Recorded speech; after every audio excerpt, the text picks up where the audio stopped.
지금으로부터 10여 년 전, 정확히 10년 전 되겠습니다.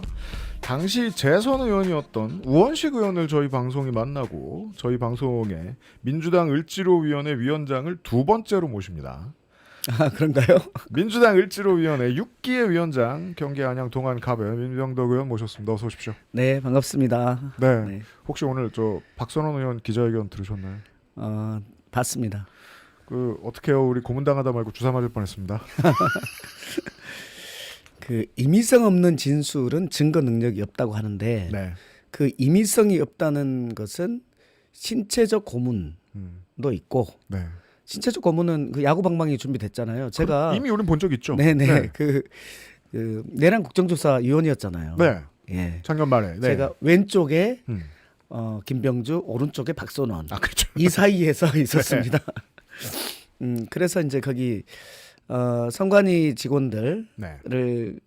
고문해가지고 우리가 부정선거했어라는 진술을 얻어내고 그걸 가지고 계엄의 정당성을 함과 동시에 지금 22대 국회가 네. 잘못 구성된 거야. 그래서 이렇게 이것을 해제. 네. 국회를 갈아엎으려고 했죠. 네, 그걸 국회를 갈아엎는 건 당연한 거야. 네. 나는 그 명분을 만들기 위해서 진술을 받아내야 되는데 네. 그 진술을 받아내기 위해서 신체적 고문을 하기 위해서 몽둥이가 그때 있었잖아요. 네. 두 번째는 이제 정신적 고문을 하는 건데 네. 정신적인 것들이 이제 가족들을 어떻게 하거나 이런 건데 여기 좀 구체적으로 나와 있더라고요. 그러니까요. 네. 그러니까 발가벗겨서 뭐 체온을 낮추고 네. 뭐 좁은 곳에 가두고 물을 뿌리고 막 물을 천천히 뿌리는 네. 이유 뭐 이런 거 다 네. 설명해 놨잖아요. 그러니까 그거는 이제 겉으로 상처가 드러나지 않기 때문에 네. 이렇게 하고 그다음에 아. 그러니까 상처가 나지 않기 때문에 예. 그러니까 눈을 가리고 옷을 벗기고 방치해 놓는다든가 아니 물을 천천히 뿌린다든가 이런 것들은 상처가 나지 않잖아요. 네. 독방에 가두고 네. 그리고 그러면서 이제 가족들에 대한 얘기들을 하고 이러한 것들 그리고 종신령 나올 거다 이런 얘기를 하고 이런 정신적 고문을 주는 거 여기에다가 이것도 버틸까봐 진술을 유도하는 그런 약물을 주사하려고 했다는 거 아니에요? 그건 정말 제가 과문하여 처음 봤습니다. 네, 향전신성 처음 봤어요. 의약품이 고문의 일부로 들어간다는 게. 예. 진짜 그래서 이것을 누가 갑자기 한 내란이라고 합니까? 이거는 치밀하게 준비된 내란입니다. 네, 이러고도 오늘도 조선일보 칼럼에서는 계속해서 내란이라는 규정을 여당이 어떻게 1심 재판도 안 나왔는데 할 수 있느냐 이런 거 가지고 화내고 있는데 안 보이나 봐요. 조선일보 시민들이 구해줬다고 그렇게 얘기하는데도. 아무튼 오늘은 저 을지로위원회 위원장으로 모셨으니까 을지로위원회 위원장 자리가 저는 부담스러운 자리일 거라고 생각해 본 적은 없는데 6기 위원장은 제일 부담스럽겠습니다. 왜요? 왜냐하면 여당이 됐는데 그 대통령이 역사상 가장 노동 문제에 있어서 적극적인 인물이기 때문에 을지로위원회가 스텝 같이 못 따라가면 부담스럽거든요. 뭐 성과를 못 내면 그런 부담이 되겠지만 또 어떤 측면에 있어서는 우리의 묵은 문제들을 다 해결할 수 있고 실은 해결하고 있고 그리고 을지로위원회에 대한 전폭적인 지지를 보내주고 계시기 때문에 일할 맛이 나긴 합니다. 묵은 문제들을 해결하고 싶은데 쿠팡이 매일같이 새로운 문제들을 내놓고 있잖아요. 이거 어떻게 해야 됩니까? 뭐 계속해서 대책 촉구하고 계속 맞습니다. 쿠팡은 지금 국민 밉상 쿠팡이 돼버렸습니다. 네. 그리고 온갖 문제의 플랫폼이 돼버렸어요. 지금 뭐 과로사 문제도 있고 좀 전에 배달의 문제 하다가 왔고 택배 문제도 있고 그리고 개인정보 보호 위반까지 터진 거거든요. 대기업이 못된 짓 하는 거 참 많이 봤는데 이렇게까지 다종다양한 분야에서 다 못된 건 처음 봤어요. 그렇습니다. 거기에다가 이번에 바로 한국 대표를 잘랐어요. 네, 외국인으로 바꾸셨더라고요. 외국인으로 바꿨어요. 네. 지난 국정감사 때 우리가 김범석 의장을 불렀습니다. 정확히 말씀드려야죠. 김범석 의장이라는 실질적 오너가 있는데 그분은 원래 미국 분이고 국회에 나오신 적이 한 번도 없고 국회에 나오던 이제 그 대리 샌드백 역할을 해주시는 분이 계셨는데 한국지사 사장님이 그분도 외국인으로 바뀌었다는 말씀이에요. 그렇습니다. 그래서 이 김범석 의장 그러니까 네. 건머리 외국인이죠. 쿠팡이 있고 쿠팡에 지주회사가 있는 거예요. 그 그렇죠. 지주회사가 미국에 상장돼 쿠팡 있는 인코퍼레이티드라는 미국 회사. 예. 네. 그런 거고 그 밑에 이제 배달을 물류하는 회사, 배달앱 하는 회사, 네. 그다음에 뭐 쿠팡 OTT 하는 플레이, 회사, 네. 뭐 이런 것들이 다 있는 거예요. 그 회사들이 있는데 이 김범석을 누가 불렀는데 김범석이 죄송합니다. 온 적이 있나요? 없죠. 없어요. 없죠. 없고, 아예. 네. 어떻게 우리 쪽에 연락이 왔냐면 미국인인데 부르면 되냐 항의를 했어요. 오. 예. 네. 예. 그게 근데- 끝이에요? 예. 너무 쉽잖아요. 근데 그게 만악의 근원. 그러니까 그 쓸 수 있는 가장 확실하고도 견고한 방패라는 건 아무리 봐도 맞긴 해요. 맞아요. 한국 주가 한국 주식회사도 아니고 미국에 상장돼 있는 회사고 델라웨어에 본사가 있고 이러면 우리가 예전에 맺었던 FTA가 문제가 되는 거예요. 방패가 되는 거예요. FTA 때문에 미국 기업주를 함부로 부를 수 없고 미국 기업에 대한 소송을 함부로 하면 미국 주식이 문제가 되니까 미국 투자자들이 대한민국에다 뭐라고 할 수 있는 거예요. 너네 왜 쿠팡에 분리 한번 만들어? 라고 하면서. 온라인 플랫폼법에 대해서 우리가 하려고 할 때 관세 협상 도중에 네. 우리에게 온라인 플랫폼법 하지 말라고 미국 법사위에서 우리에게 공문이 왔습니다. 아니 관세 협상을 하는데도 쿠팡 지키겠다고 미국이 얘기를 했다고요? 예. 그거 우리나라 회사인데 미국 회사죠. 관세 협상에도 방해가 됐구나. 이거 처음 알았습니다. 예, 그래서 우리 정무위에서 논의를 해야 되는데도 불구하고 지금 관세 협상 도중에 통상 문제가 생기니 이걸 네. 좀 기다려 달라라고 하고 있는 상태였어요. 얼마나 위선적이에요. 쿠팡의 그 언론들은 점잖게 말할 수밖에 없으니까 대부분의 수익이 한국에서 난다고 말하는데 그 대부분은 사실상 99.999 무한대잖아요. 거의 100%의 수익을 한국에서 내는 회사인데 미국이랑 한국이 관세 협상하는데 미국이 왜 우리나라 회사 건드리냐고 하는 그 회사가 쿠팡인 거잖아요. 관세 협상 그렇게 어렵게 했는데 야 그걸 모르셨구나. 불리하게 만드는데 쿠팡이 역할을 했다. 처음 알았습니다. 네. 그렇습니다. 그런데 이제 이번 개인정보 유출 사태까지 나왔으니 네, 이 문제는 3,370만 명이잖아요. 그렇죠. 우리 성인들 전부 아니에요? 탈퇴하신 분들 다 포함해서. 성인들 전부잖아요. 그러니까 이거는 보안 사고가 아니라 이건 재난이에요. 네. 예. 그러니까 이런 상태에서 이제 이 문제를 어떻게 할 것인가에 대한 논의들이 있는데 뭐 첫째는 이제 손해과 관련된 부분이 있습니다. 지금 네. 우리가 징벌적 손해배상제가 이 부분에 대해서 있어요. 개인정보보호법에. 근데 한 번도 그렇게 한 적이 없어요. 네, 사례 없어요. 네. 법원이 한 번도 징벌적으로 인정하지 않습니다. 네. 이놈의 법원이. 네. 좋습니다. 그다음에 보니까 네. 쿠팡이요. 또 정보보호 관련된 투자를 얼마나 많이 했냐면 네. 매출 대비 0.2% 했습니다. 100원이면 주요 플랫폼 기업 중에서 최하위 수준입니다. 1000원이면 2원. 그러니까 네. 플랫폼 기업에서의 핵심은 보안이잖아요. 디지털로 일하는데 이 디지털 보안이 뚫리면 안 되는 것은 이제 이것은 그냥 보안제가 아니라 필수제란 말이에요. 네. 이 필수제에 대해서 0.2% 이렇게 투자를 한 곳이 쿠팡입니다. 그러니까 이들은 이익을 내는 것에 혈안이 돼 있지 손해가 발생하지 않도록 하는 것에는 젬병이었던 거예요. 뿐만 아니라 우리 국가기관도 문제예요. 그 전에 한 서너 번에 대해서 쿠팡에서도 이 자잘한 개인정보 위반이 있었거든요. 여기에 대해서 전체 해가지고 16억 과징금 물린 것밖에 없어요. 16억이면 내야죠. 그거 뭐- 내면 얼마나 아낄 수 있는 거예요? 그러니까요. 아. 이거밖에 안 한 거예요. 그래서 저는 예. 우리도 문제다. 우리 정부도 지금까지 문제였다. 음. 윤석열 정부에서 이렇게 한 거예요. 언론이 뒤늦게 자기 반성적인 보도들을 쏟아내고 있거든요. 우리 회사에서도 쿠팡 많이 갔다. 그렇게 말하면서 이제 그 물귀신으로 국회도 끌어들이고 있거든요.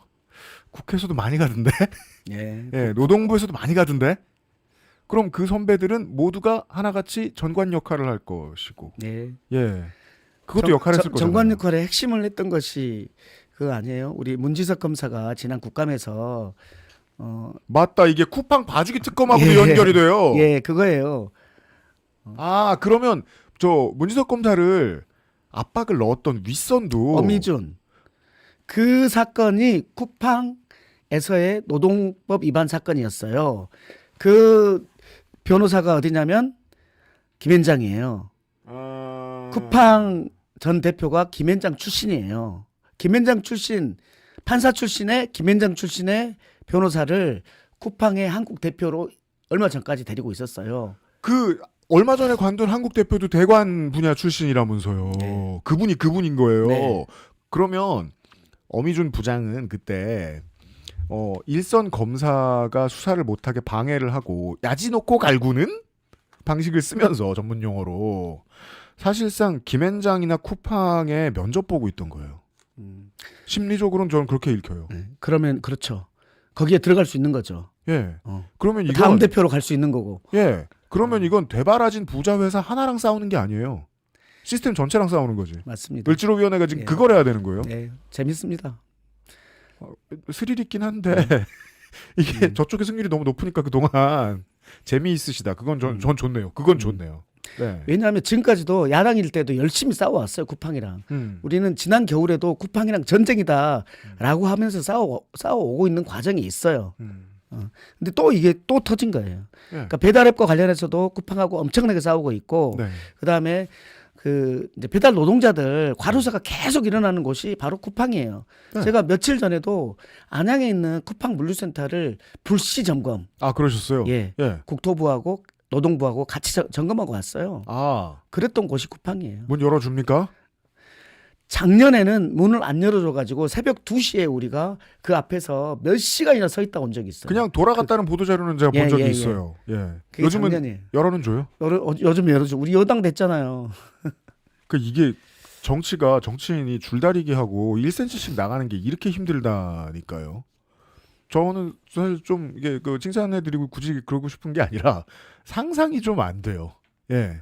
그 보도에 의하면 민주당의 보좌관들도 다수 쿠팡에 포진되어 있고, 그럼 이 싸움이라는 게 한쪽이 완전히 선으로 정해져 있는 게 아니라 내 옆에도 저쪽 편이 있을 수 있고 그렇잖아요. 지금 이런 대기업을 상대할 때는. 그래서 재밌다는 말씀을 하셨나 봐. 쿠팡은 네. 지금 디지털 경제에 네. 모든 문제점을 가지고 있어요. 아. 네, 거기에다가 자본주의 글로벌 경제에서도 모든 문제점을 가지고 있어요. 지금 우리가 MBK 홈플러스 얘기하잖아요. MBK 김병주 회장도 검은머리 미국인이잖아요. 미국인이죠. 네, 똑같은 구조예요. 여기에서 돈은 한국에서 벌고 책임은 안 지고, 그리고 불리할 때는 미국인이고 유리할 때는 나 한국 출신이하고. 네. 이런 상황이 똑같은 구조가 계속 놓여 있다라는 말씀을 드리는 겁니다. 아. 표현에 함축을 잘하시는 스타일을 가지고 계시네요. 그런가요? 네.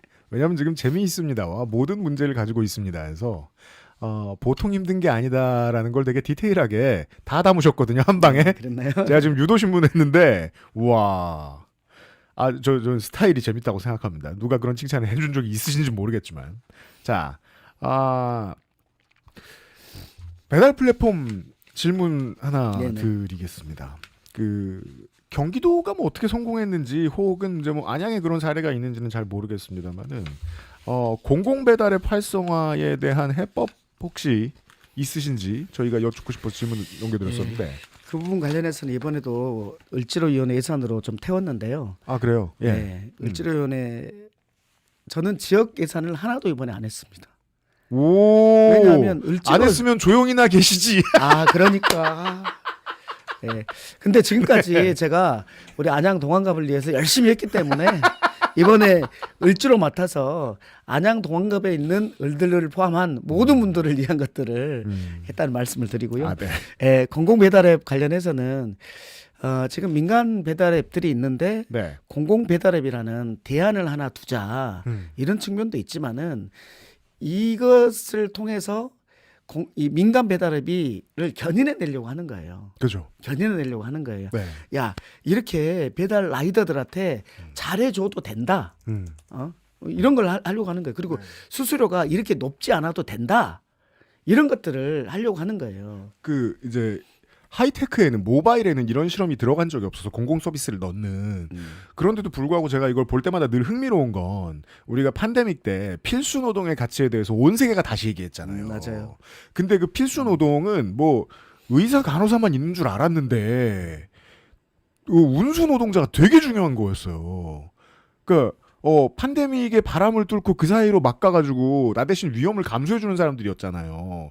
그럼 다시 말해서 필수 인프라인 거예요, 그분들이. 그러면 시장에만 맡겨놓지 않는다는 게 말이 되죠. 그러니까 어떤 경제지들은 땡겨요에 자꾸 돈을 투자하는 걸 이거 저 시장 교란하는 거라고 뭐라고 하는데 우체국 EMS가 있다고 해서 택배 시장이 교란되는 게 아니잖아요. 그런 접근이시라는 거죠. 그렇죠. 공공이 적절하게 민간이 함부로 나가는 것을 막아주는 거예요. 다른 예를 들면 이번에 우리 쿠팡 네. 이거 없어지니까 대안이 없어가지고 맞아요. 짜증난다. 왜냐하면 이렇게 얘기를 하잖아요. 뭐 배민 써야 되나 했더니 배민이라고 뭐 호감은 아니거든요. 게르만 민족이고. 그래서 대안이 없다는 게 짜증난다는 거고 이 대안이 없게 만드는 것이 독점이거든요. 네. 독점은 제일 처음에는 쿠팡도 이렇게 했습니다. 제일 처음에는 굉장히 싸게 저가로 해가지고 손해 보면서까지 경쟁자를 물리친 다음에 그렇죠. 자기 혼자만 살아남게 되면 네. 그래서 가격 결정력을 본인이 갖게 되면 지 마음대로 하는 것이 독점의 폐해거든요. 네. 결국 독점은 국가 경제에 안 좋다, 소비자 후생에 안 좋다라는 게 독점이잖아요. 지금 이 새벽 배송, 특히 새벽 배송과 관련해서 네. 이 부분과 관련해서 쿠팡이 거의 독점이다 보니까 쿠팡이 너무나 미움에도 불구하고 이것을 못 끊고 있는 뭐 다크 패턴이어서 그런 것도 네. 있지만 네. 쿠팡을 못 끊고 있는 우리도 짜증난다라는 게 많은 시민들의 얘기거든요. 그러네요. 그럼 그 대안을 기업더러 내놓으라고 하고 있는 건 감떨어지라고 입 벌리고 있는 거니까. 그래서 기왕이 우리가 공공에서 이것을 해보자라고 네. 한 거거든요. 그래서 그 공공에서 하는 데 있어서는 제일 처음에는 세금이 들어가야 되잖아요. 그런 부분들이고 이것이 되도록이면 좀 있으면은 자생력을 가질 수 있도록 우리가 만드는 건데 아직 자생력을 완벽하게 가지진 않았고 맞아요. 광주나 이런 데서는 어느 정도 자생력을 가지고 있는 네. 그런 것들이 있는 거고 그래서 자생력의 핵심은 뭐냐면요. 홍보예요. 많이 몰라서 그래요. 네. 네, 많이 몰라서 그래요. 그러니까 싸다 이런 것들이 있는데 네. 많이 모른다. 이 민간 이 배민이라든지 쿠팡이라든지 이 엄청난 이 광고를 못 이기고 있는 이런 측면들이 있어서 네. 그 부분에 대한 예산을 좀 태웠다라는 말씀을 드립니다. 그 예산을 여기에다가 올리신 장본인이시니까 네. 그 예산의 쓰임새 디자인에도 참여를 하실 테니까 민병덕 의원님한테 아니면 말씀을 못 드리겠네요. 그 두 가지거든요. 광고에 좀 불태우는 것도 좋습니다. 왜 그 민주정부가 들어오면 건강보험하고 국민연금 광고가 확 늘어나거든요. 전 그거 되게 좋거든요. 그러니까 그 사보험이나 사연금하고 싸워야 된다고 생각해요. 맞아요. 광고를 또 미디어에 돈을 태워서. 맞아요. 네. 근데 여기에는 하나가 더 있잖아요. 처음 들어가는 모바일의 서비스 일부를 공공재로 만드는 실험이니까 UX가 좋아야 돼요. 개발을 잘 해놔야 돼요. 손님들이 들어온 다음에도 이거 좀 불편한데 라고 생각하면 금방 빠지게 되잖아요. 그게 공공배달앱이 계속 실패한 이유들이고 손님이 없으면 요식업 사장님들도 안 들어오고 싶거든요. 아니 뭐 조건 좋은 거 다 알겠는데 하루에 한 건도 안 팔려요 라고 얘기하면 그걸 만들어내는 건 결국 그 유능한 개발자를 데리고 오는 돈. 오케이. 맞아요. 네. 네, 그렇게 하나 하고 또 하나 뭐냐면 우리가 이번에 예. 지역 앞에 예. 지금까지 얼마나 하려고 했는데 지역 앞에 윤석열 정부에서는 그러니까요. 영원으로 만들어놨잖아요. 드디어 때가 왔단 말이에요. 계속해서 거기에서 그걸 좀 늘리는 것이 우리 협상이었어요. 지역 앞에 늘리는 게. 네. 근데 이번에는 풀로 태웠단 말이에요. 아 풀로 태웠다. 풀로 태웠어요. 어려운 말입니다. 예, 그러면 그러면 뭐냐면 지역 앞에를 가지고 공공배달앱을 이용할 수 있게 만드는 네. 이것을 활성화시키는 것이 굉장히 또 좋은 포인트 중에 하나다라는 거예요. 그러니까 이 지역 앞에로 이제 시켜 먹잖아요. 이것도 지역 앞에로도 계산하고 그다음에 공공 배달앱도 지역 앞에로 계산하고 그리고 지역 카페 포인트를 다시 예. 쌓아서 쓸 수 있게 그렇게 되면 하고. 그건 사장님한테 뜯어가지 않고 그냥 원래 지역 카페 예산으로 태우고 그것도. 그렇죠.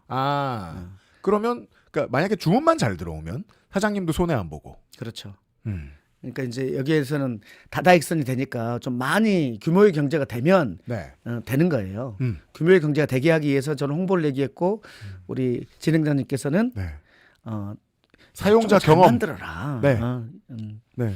편리하게 만들어라 이런 거잖아요. 네. 저는 거기에다가 지역화폐에 대한 것까지 태우겠다라는 말씀을 드리는 겁니다. 이 얘기 재밌어가지고 이게 질문을 많이 못하네요.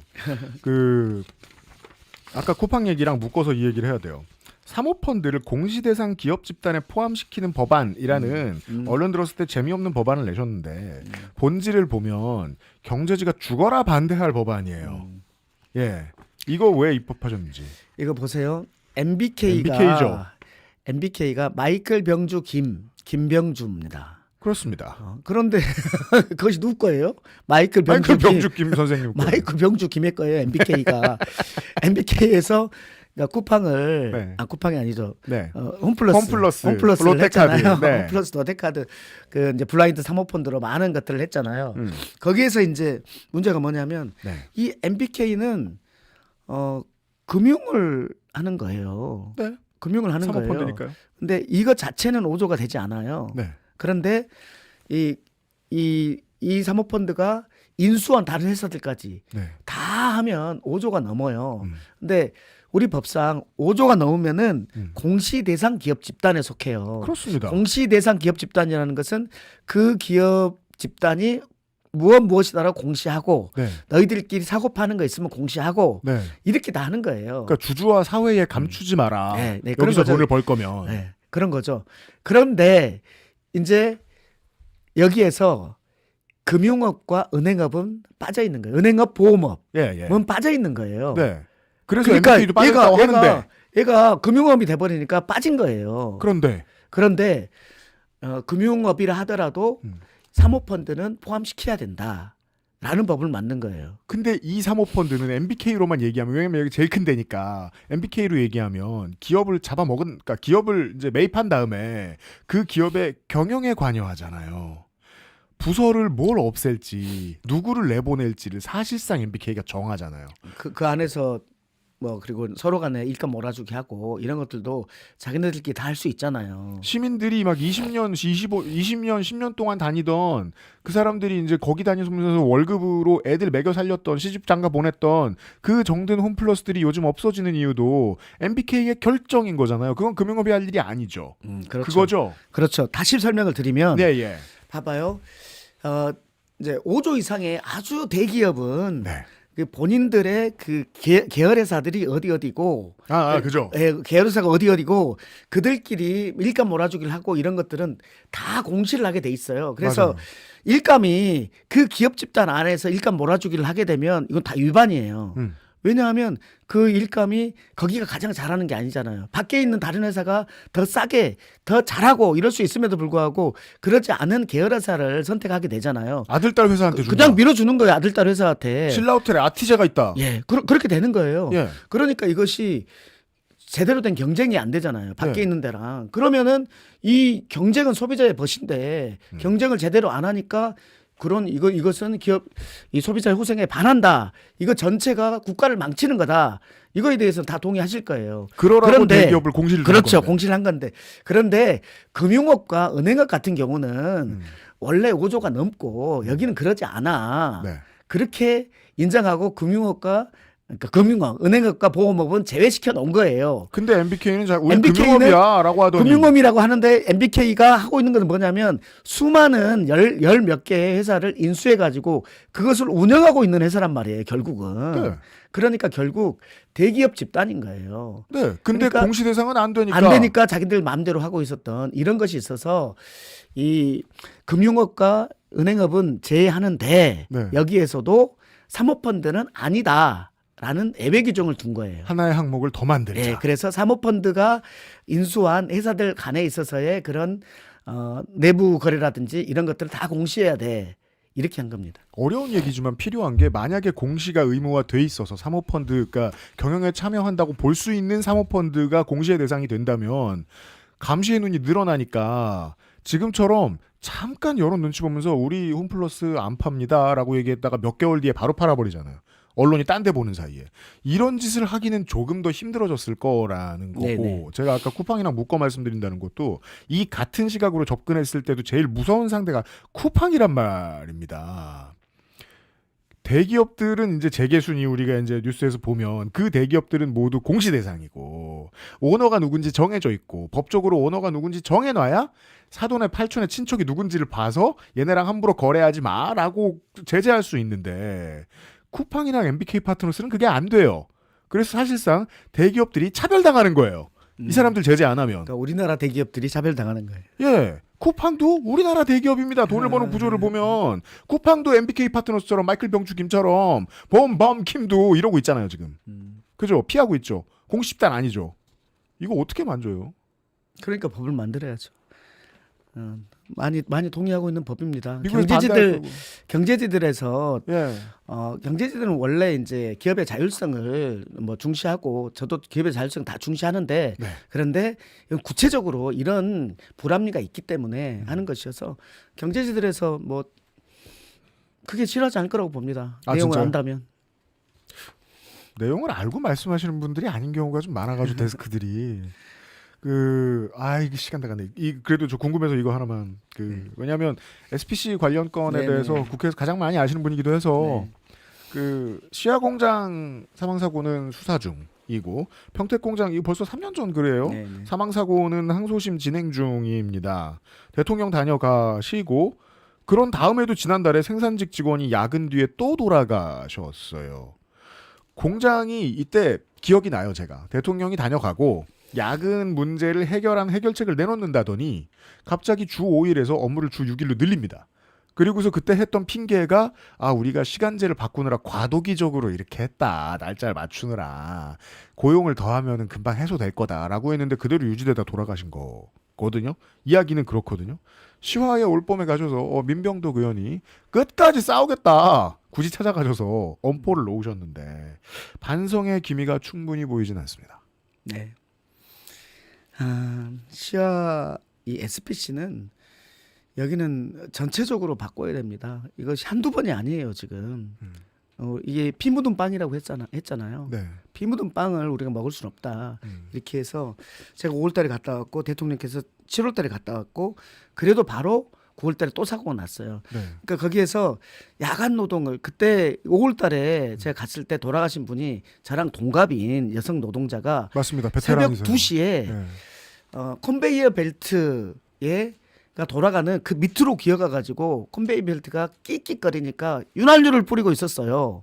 거기에 컨베이어 벨트 끼어서 끼임 사고로 돌아가신 분이란 말이에요. 네. 그래서 그게 새벽 2시예요. 그리고 그 컨베이어 벨트를 막고 있는 사람도 아니에요. 그렇죠. 포장하는 사람이었어요. 그리고 다른 사람 없었냐? 다른 사람들이 있어가지고 밑으로 기어 들어간 걸 치워줬어요. 끼어 들어가는 걸 보면서도 멈추지 못한 거예요. 자기 할 일이 바쁘니까. 예. 그래서 그러니까 첫째는 뭐냐면 어떤 사고가 발생하면 기계를 누구라도 멈출 수 있어야 된다. 이런 것들이 있어야 된다는 거고 두 번째는 그때 뭐가 나왔냐면 이 심야 노동을 안 하겠다고 한 거잖아요. 맞아요. 심야 노동을 안 한다고 3시간을 뺐어요. 네. 그러고 주 6일로 바꾼 거예요. 네. 주 6일로 바꾼 거예요. 결국은 시킨 걸 했으되 노동 문제를 해결하지 않았어요. 그런 거죠. 그래서 우리는 더 뽑아서 교대를 더 해가지고 해야 되는 거다. 그리고 주 5일을 해야지. 네. 이것이 우리의 대안이에요. 결국은. 그분들은 당연히 그러겠죠. 그럼 그 인건비가 늘어난다. 네. 이렇게 하겠죠. 당연히. 근데 이 부분을 감수할 수밖에 없는 거예요. 그거를 이제 SPC는 이제 내부의 동조자와 외부의 동조자가 있는데 외부의 동조자들은 아마도 언론들일 겁니다. 그래서 이런 기사들이 자꾸 나오는 겁니까? 을지로위원회가 슈퍼 갑질을 하고 있다? 저희가 아까 이재명 대통령 되시고 나서 네. 뭐 긴장하는 거 아니냐 뭐 이런 말씀들 주셨는데 네. 긴장은 합니다. 왜냐하면 저희가 여당일 때하고 야당일 때가 달라요. 야당일 때는 정말 원껏 싸우면 됩니다. 소리도 치고 가서 뭐 멱살도 잡고 경우에 따라서는 이렇게 합니다. 현장에도 많이 가고. 네. 근데 여당이 되니까 어떤 게 있냐면 같은 을들인 분들이 저희한테 무슨 요구를 하냐면 갑질할 것을 요구해요. 갑한테 당신네들 좀 갑질 좀 해줘. 이렇게 요구를 합니다. 왜냐하면 너네가 여당이니까. 예, 여당이니까. 그런데 그래서 저는 을지로위원회가 갑질한다는 소리가 나오면 을지로위원회는 나는 끝이라고 생각합니다. 그래서 자꾸 저런 소리예요. 예. 그래서 정말 우리 갑질 안 합니다. 음. 지금 현안들이 고공농성하고 있는 현안들이 몇 개 있는데 그것들 정말 거의 다 해결했거든요. 지금 딱 하나 남아 있거든요. 네. 그럴 때 우리가 법적으로 우리가 이길 수 있는 것들, 우리가 맞는 것들, 법적으로 맞는 것들, 근거가 있는 것들, 이것들은 강하게 합니다. 근데 법적으로는 없으나 을들을 보호해야 되는 그쪽에 양보를 구하는 것들 정말 끝까지 읍소를 합니다. 제가 2시간까지 읍소를 해봤어요. 우리가 다른 것들을 이렇게 해줄 수 있다. 근데 이 부분은 너무나 안타깝지 않냐. 좀 이거는 좀 받아들여주면 안 되겠냐. 들을 때까지. 읍소예요, 읍소. 음. 그러니까 우리 을지로에는 아무리 강한 가밭에도 갑질은 하지 않는다. 결국 우리가 구조를 만들어서 법을 만드는 것들을 하는 거지 갑질을 하지 않는다. 다만 상생을 만들어내기 위해서 끝까지 읍소를 한다. SPC에 대해서는 한 가지만 더 위원장님이시니까 저희가 진짜 오래 SPC 문제를 취재했거든요. 저희가. 근데 이제 SPC 그룹은 뭐 웬만한 다른 큰 기업들이 다 마찬가지입니다만은 공장별로 법인별로 노조가 다 따로따로 있습니다. 민주노총 노조는 한 곳인가 두 곳밖에 없어요. 다 이제 공장들은 특히나 3, 40년 된 노조들이 있는데 그곳에서 기자들이 노조원으로 보이는 분들에게 취재 방해를 받았다는 얘기를 정말 많이 들었고 그리고 대통령이 가셨을 때도 그때 봤던 노조원들이 그 장소에 간담회 장소에 있었다는 얘기도 들었고 그리고 이제 망자께서 돌아가셨을 때 그 취재도 그분들이 방해했다는 얘기를 제가 너무 많이 들어서 보통 이제 을지로위원회가 자주 만나는 문제는 아닌데 SPC 같은 오래된 큰 기업의 문제를 풀 때 실마리가 회사에 저항하지 않는 노조에도 있지 않나라는 생각이 가끔 들거든요. 그걸 보셨군요. 저도 보셨군요. 저도 아는 이제 그 노조위원장을 아는 분들을 통해서 그 노조위원장 내 친구야. 네. 근데 노조는 이 문제에 좀 덮고 가고 싶어 해. 그런 게 어디? 그래서 도대체 동료 노조원이 동료 노동자가 컨베이어 벨트에 끼어 돌아가셨는데 여기에서 자기네들 월급이 깎일 수도 있고 뭐 누가 또 죽을지 모르는데 이런 태도를 보이는 것은 도대체 아니라고 생각합니다. 나는 너무 실망이다. 라고 대통령하고 말을 했고요. 노동부 장관 앞에서 그 말씀을 하셨다고요. 아유 그래도 저희 예쁘게 봐주시고 우리 임원들은 우리를 고객이라고 부르고 지금 그게 그 상황에 TPO가 맞냐고요. 예, 네. 그래서 그거는 결국은 그 노조 안에서 좀 해결해 낼 문제다라고는 생각을 해요. 노조원들께서 지금 우리 노조원이 이렇게 컨베이 벨트에서 끼어 죽는 상황이 계속해서 발생하는데 우리 노조가 어떤 입장을 취해야 될지에 대해서 그들 안에서 논쟁이 일어나야 된다고 생각해요. 그래요. 이거는 사실 정치가 그거야말로 노조더러 뭐 감나라 배나라는 거 진짜 갑질이기도 하고 의원님 말씀 들으니까 어느 정도 정리되는 측면이 있네요. 이건 언론이 더 말해야 되고 돌아가신 분들 안타까워서라도. 저도 정말 당황스러웠어요. 예. 그 을지로위원회 위원장님이 알고 계시는지 궁금해서 여쭤봤습니다. 네, 꼭 알아서 하세요. 이건 아닙니다. 네, 고맙습니다. 네, 인지한다의 의미는 큽니다. 예. 정치인이. 예, 시간 내주셔서 고맙습니다. 뭐 저희 뭐 대단히 큰 채널이라고 광고판 들고 오셨는데 민병덕 TV 구독 좋아요 해주시고 네 안양 동안갑에는 그동안 좋은 일을 많이 하셨으니까 이번 예산 문제는 넘어가 주세요. 민병덕 의원 수고하셨습니다 오늘. 네, 고맙습니다.